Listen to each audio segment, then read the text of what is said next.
ti po ankosh, baba jo po ankosh se si erdhi pensioni. Po ju bllokuan gjithë qytetit se u bllokuan gjithë se nuk ishte më para. Krushia. Ajo ka një fond përcaktuar se ne nuk është se kemi fond pa limit. Pra Durrësi ka X para për pension, për sociale etj dhe u blloku qyteti. Dhe kjo është situata. Dhe kjo është përsëritur dhe po shkrihen në sa institucione Vlora nuk ka SHK sot. E menaxhon nuk e di Tirana. Pra Durrësin e menaxhon Tirana, si ka mundësi?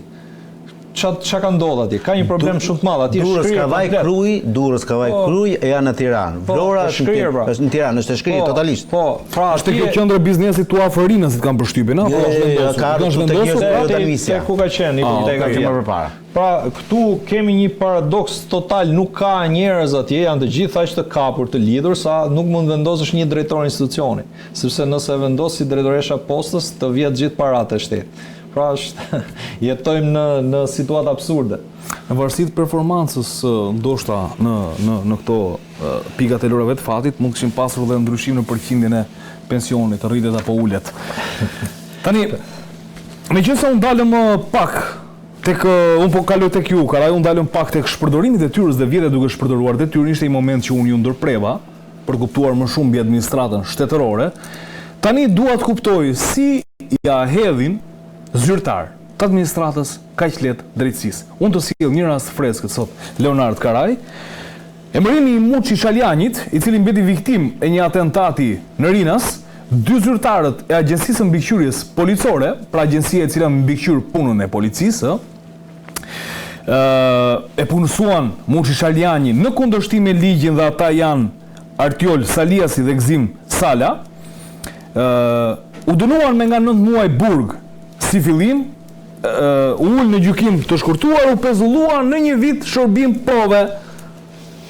Tani, unë nuk e di se çfarë mund të kanë marrë këta dy para, unë nuk do të akuz, kanë marrë këta para për ta emëruar aty, por kanë shkelur ligjin. Kanë shkelur ligjin, shpërdoruan detyrën dhe shkuan 9 muaj shërbim prove. Burg, si të dënuar jo. Kjo, për mendimin tim, përkthehet në dy fjali, pastaj që mund të analizohen. Ose një urdhër nga lart, i cili pastaj nuk është hetuar nga ana e SPAK-ut se nuk kanë dashur ta hetojnë, se varet se kush ka qenë lart, ose një pagesë nga poshtë. Dhe këtë pagesë nga poshtë, ta të SPAK-ut je pranojnë, se s'është një çudi e madhe. Pra, nuk e di, ka pas prokuroria e Tiranës këtë, apo ka pasur, kam përshtypjen mos ka qenë në prokuroria e Tiranës e timi, nuk e di nëse ka qenë në SPAK, kam përshtypjen. Për qenë korrekt, si vepër është e kap dhe shpërdorim detyrës e kap prokuroria e posaçme, por mund ta ketë pas dhe prokuroria e Tiranës. Pa rëndësi ka, unë po them prokurori. Pra ose ka qenë një urdhër nga lart, pra këta dy persona për shembull nuk e kanë bërë në kokën e tyre një emërim të tillë, e kanë dhënë direkt nga ministri apo nga drejtori, një gjë të tillë, dhe këta ustallarët e kanë pasur shumë problem pastaj prokurorit. Ose kanë marrë para shumë e thjeshtë, janë korruptuar. Ose kanë marrë para dhe janë korruptuar, sikundër që ndodh rëndomtë. Po ta them edhe një herë. Prap shkelja e ligjit në këndvështrimin tim, pra kriteri i parë për të marrë një punonjës të AMP-s është që nuk duhet të jetë i dënuar më herë. S'duhet të kesh precedent. Kur e ke shkelur këtë, atëherë ti unë nuk besoj që e kanë bërë vetëm këta dy punonjës. Tu duhet të ketë një zinxhir thua. Dikush e ka toleruar këtë pjesë. Pra këta dy janë ata që kanë firmosur. Po përmend emrin një ish-ministri faktikisht që mund të ishte përdorur për çështje elektorale, unë nuk po dalim te teza parë që thot Leonardi që dikush i fortë ka thënë këtë do ta merrni patjetër dhe këta kanë qenë firmat që e kanë detyruar të bëjnë punën dhe sot kompromisi është që kanë marrë shërbimin e provës. Kaq është historia? Kaq është historia. Të duket shumë paradoksale, po ta do rehabilitohen dhe mbas 2 vjetësh i ke prapë në policinë e shtetit. Punonjësit e policisë. Përfundoi shërbimin e provës, kalon disa kohë, pastrohet dëshmia e penalitetit. Po ta bëra herën e kaluar atë paradoksin e madh që ka, thash, ose është paradoksi i kodit penal, ose është paradoksi i xhepit prokurorit. Dhe unë nuk të them prokurori sepse janë palë në gjykatë dhe kinse do duhet domethënë që t'ja ul si thua autoritetin. Jo, s'është kështu. Ti e ke të parashikuar në kodin penal që armbajtja pa leje, pistolet ose biçak, po duhet ti. Është 5 me 7. Pra, 5 minimumi, 7 maksimumi. Pastrimi i parave është 5 me 10 ose 5 me 15 kur e ke në bashkëpunim me më shumë. Tani pyetja ime është kjo e dyta, e ka margjin maksimal më të rëndë. Unë nuk njoh në gjithë këto vite, të më ndjejnë ata që më dëgjojnë, që të kem pasur një çështje, apo ta kem dëgjuar nga kolegë të mi, që të ketë pasur një çështje me një person që ka pasur armbajtje pa leje dhe mos ketë bërë minimalisht një 7-8 muaj të mirë, një vit dur, të paktën. Ndërkohë mund të jap raste pa fund të njerëzve të cilët nuk kanë bërë 1 minutë, jo një ditë, 1 minutë nuk e kanë parë derën e burgut, edhe pse janë akuzuar nga SPAK-u ose nga prokuroria për pastrim parash. Tani, ose është paradoksi i kodit penal, që ndryshe lexon njëri, ndryshe lexon tjetri, dhe hajta rishkruajnë kodin penal, ose ndryshe është paradoksi që është xhepi. Ajo pjesa që thash nga poshtë. Dhe kjo e dyta, në raste konkret, është më domethënëse, sepse kështu ndodh në këtë vend ose të rinderuar. Këtu drejtësia është për të vobektit, për ata që s'kan mundësi, i zhgryen, i futin brenda dhe i harrojnë aty brenda. Kurse për ata të cilët janë çik të kamur, kanë çik shoqëni, po janë njohin një deputet, lidhje politike, po kanë njohin një kështu, ja, për këta nuk ka në mënyrë absolute as edhe një ditë burg. 5 vite burg kërkuan për Fatime Kryemadhin, nuk kam as edhe një gjë me atë zonjë e nderuar qoftë për mua. Personalisht, as edhe një gjë nuk kam, por ti nuk mundesh të tallesh me mua. Ajo ishte në mosh, po këtë tjerë që janë... Po ta mora si shemë, normale. 5 vite, i thua 5 vite burg, 5 vite burg dhe i thua dhe direkt, randaj që thash, nuk ja le mundësin as gjykatës që të thotë kalojnë në shërbim prove. E kërkon vetë SPAK-u. Thot 5 vite burg që do kalojnë në shërbim prove. Dhe 5 vjet kërkimi është... Ti një fen atributet të avokat, ta marrë atributin direkt, mos ta marrë gjykata. Po t'jepte 5 e 1 muaj, nuk e kërkon të do të shërbim me provës, pa e kërkon 5 vjet dënim.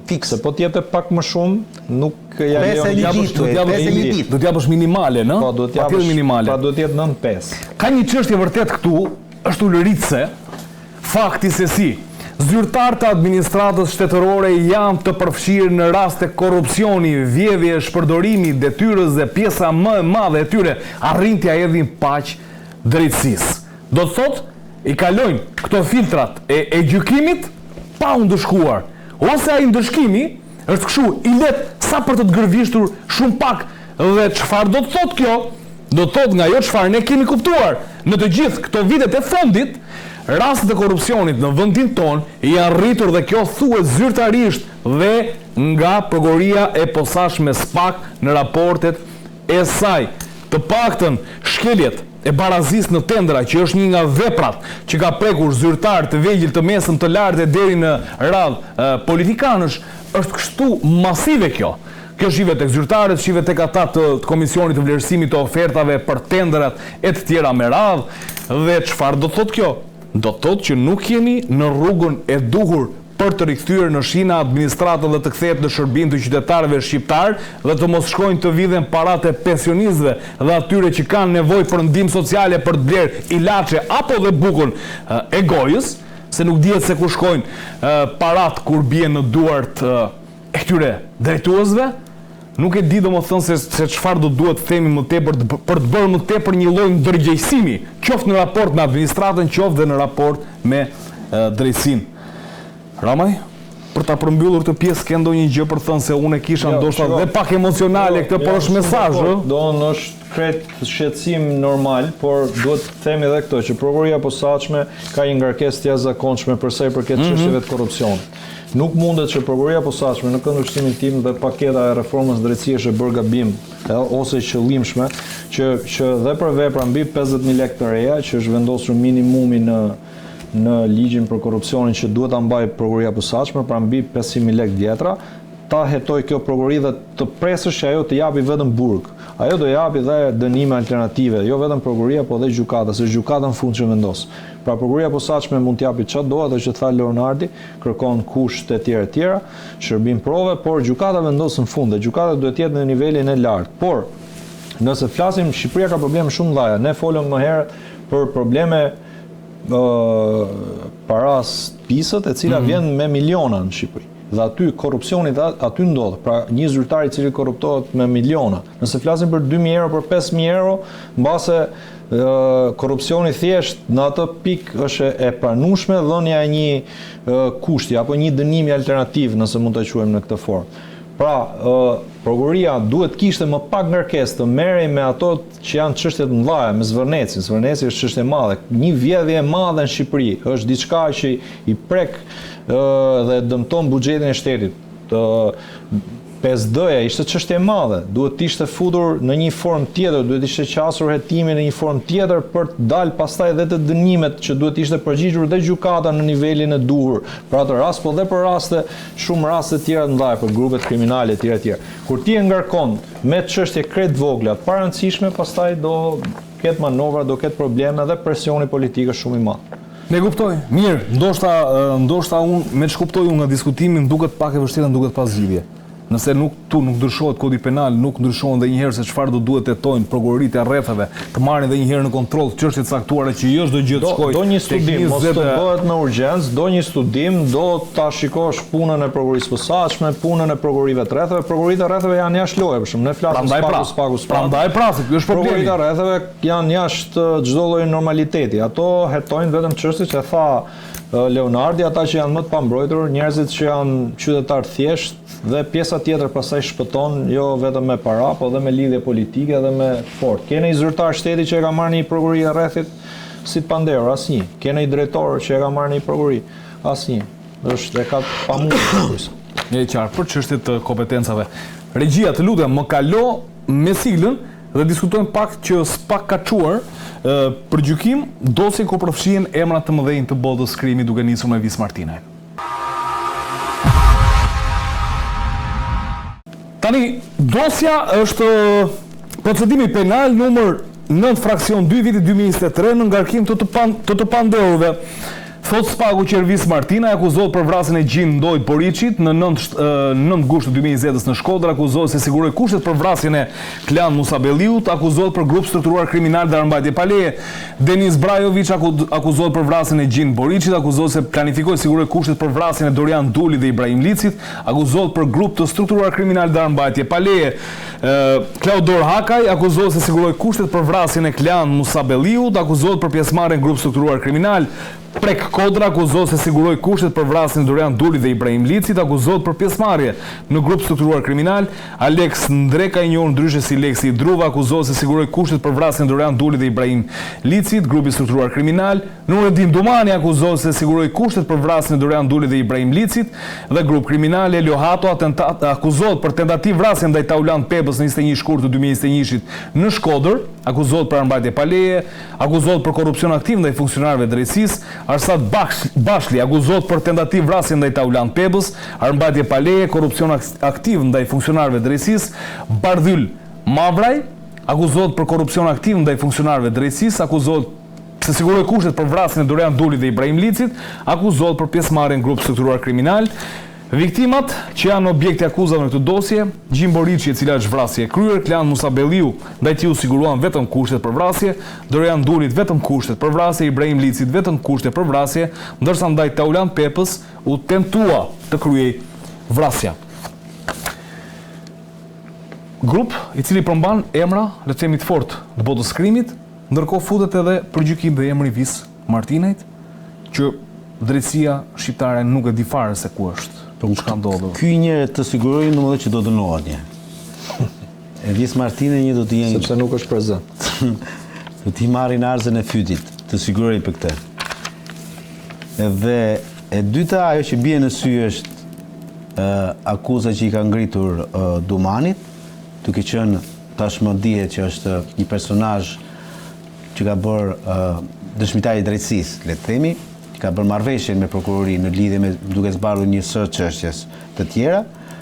Fakti domethënë që i ka ngritur një akuzë të re mund t'ia rëndoj pozitën e tij, dhe mos u sudit domethënë që edhe kjo gjë të jetë bërë pikërisht për këtë arsye, me qëllim që pavarësisht hiqet statusi i bashkëpunëtorit? Ndoshta jo deri në atë pikë, por edhe mund të shtohet dënimi për cilën mund të jetë arritur një lloj marrëveshje, një lloj marrëveshje, sepse statusi nuk besoj domethënë që mund të hiqet nga sot nesër, sepse statusi ka të bëjë me faktin domethënë që ai disponon ose jep përpara organit akuzës, të cilat pastaj konfrontohen me të dhënat e tjera dhe dalin të vërteta ose jo. Në momentin kur nuk dalin të vërteta, atëherë mund të hiqet statusi, pra nëse ai gënjen në raport me ato të cilat ai thot. Në rastin konkret, ai është vënë në akuzë për krimin e kushteve, për vrasjen e pretenduar Dorian Dullit dhe Ibrahim Licit, fakte të cilat nuk kanë ndodhur.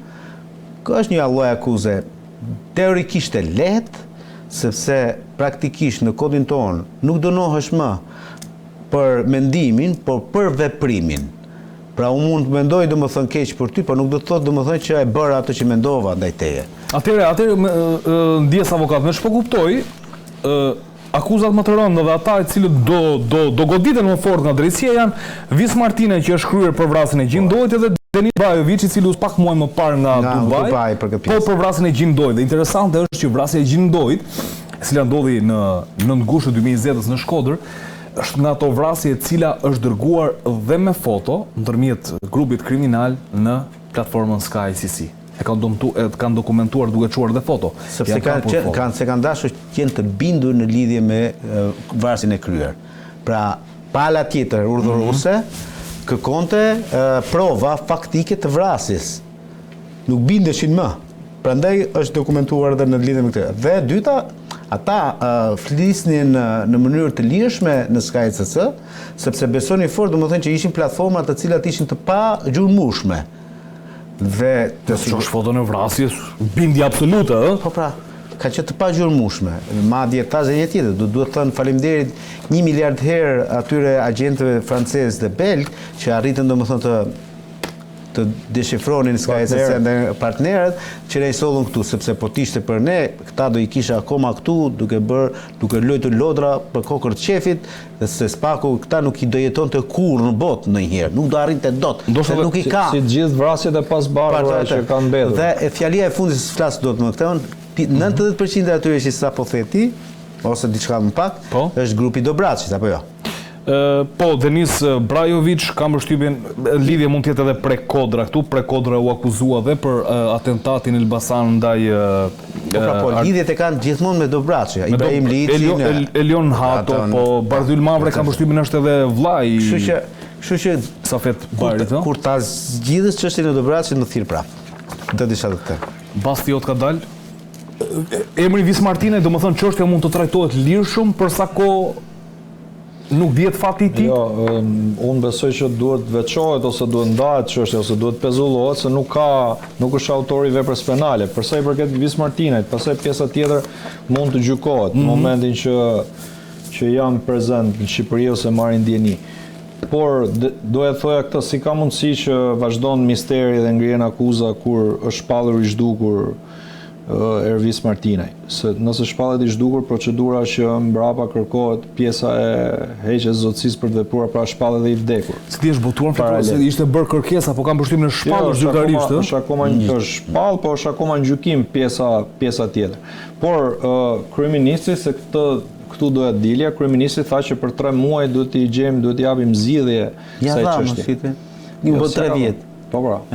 Si ka dhënë asgjë, policia shtetit është jashtë loje në këtë histori. Pra një person dyshohet se është zhdukur ose humb gjurmët totalisht dhe policia shtetit apo gjithë shteti shqiptar, që po flisin për paradoksin e kësaj administrate dhe politikës, jemi sot në debat është vrarë, s'është vrarë, është zhdukur, duhet gjykohet.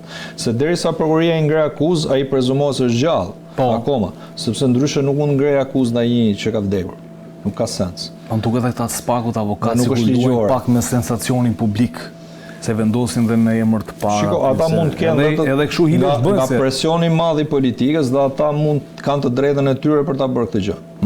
Kur shohin që ke një shtet i cili nuk funksionon në aspekte të tjera, ata pastaj do maksimalizojnë këtë gjë dhe me sensacionin e qytetarit. Kanë dhe besueshmëri, mendoj unë. E kanë përdorur këtë fakt. E kanë përdorur edhe për të mbrojtur veten. Pra besueshmërinë që kanë te qytetari dhe kjo duhet pranuar. E qartë. Mirë. Çështja e fundit, por jo e fundit për nga rëndësia, në kuptimin e trajtimit për ta kuptuar në të gjithë bashkë atë se çfarë po ndodh, është paketa e maleve. Unë kam bërë një insert shpjegues çfarë synon ky ligj, që më saktë është një vendim i Këshillit të Ministrave, se sa ligj, çfarë përfitohet, çfarë jo, dhe kundërshtit publike që janë bërë nëse ky ligj